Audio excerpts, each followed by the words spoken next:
Bianco told us yesterday that the rotation for Ole Miss pitching is changing this weekend, leaving Jack Doherty in the Friday role, moving Xavier Rivas, who has been the Sunday starter, into the Saturday starter spot, and giving J.T. Quinn his first start in Game 3. He also told us that Grayson Saunier, who has been the Saturday starter, is moving to the bullpen and could and likely would see action in the game tonight against Southern Miss. So I tweeted that out yesterday. And there are a lot of responses that, said, hard decision, but good decision. This makes a lot of sense. Tons of talent with Grayson Saunier. Hopefully the future is bright for him, but this makes sense for right now. J.T. Quinn has earned us a lot of responses. Most of them were positive.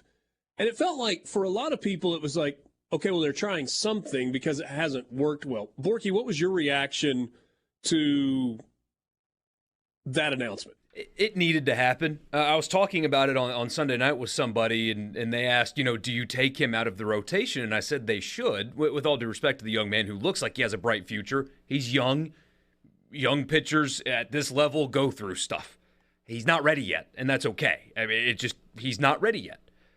But my question back was, well, who do you replace him with? Because Quinn has looked like he's been better, but he didn't have to start against Vanderbilt in Florida. It's been midweeks, and it's not exactly like he's been super consistent with throwing strikes and not putting guys on either. So it's not the options weren't great for Mike Bianco to replace him with, but they couldn't continue on this road in Game 2 of SEC series with a guy that can't get people out, puts too many people on base, and when he throws it over the plate, it's getting hit hard. You can't continue. You've got to mix it up, and we'll see what J.T. Quinn has. He's got really, really, really good stuff, and if he is throwing strikes, he's going to get people out. It's just he puts too many guys on base, or at least has so far.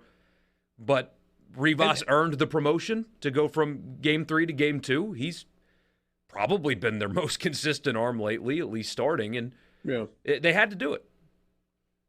And J.T. Quinn's the guy that makes the most sense to try it with. Yes. He's got 4 starts on the year. They've been midweek starts. He's been okay in that role. He's 3-0 with 9 appearances, and so you give somebody else a chance. And in terms of who else, well, really the only other option would be Jordan Vera. And he has not fared particularly well this season. Vera's got only 10 strikeouts and 7 walks on the year with an ERA above 10. And so in a couple of midweek starts, it hasn't gone particularly well for him. So if you're going to shake it up and try something different, J.T. Quinn is the guy that makes the most sense. We'll see what he looks like facing off against a desperate Texas A&M team. And he's either going to be pitching for a sweep, a series win, or to avoid a sweep. And so, really, regardless of what the role is, it's going to be a big stage.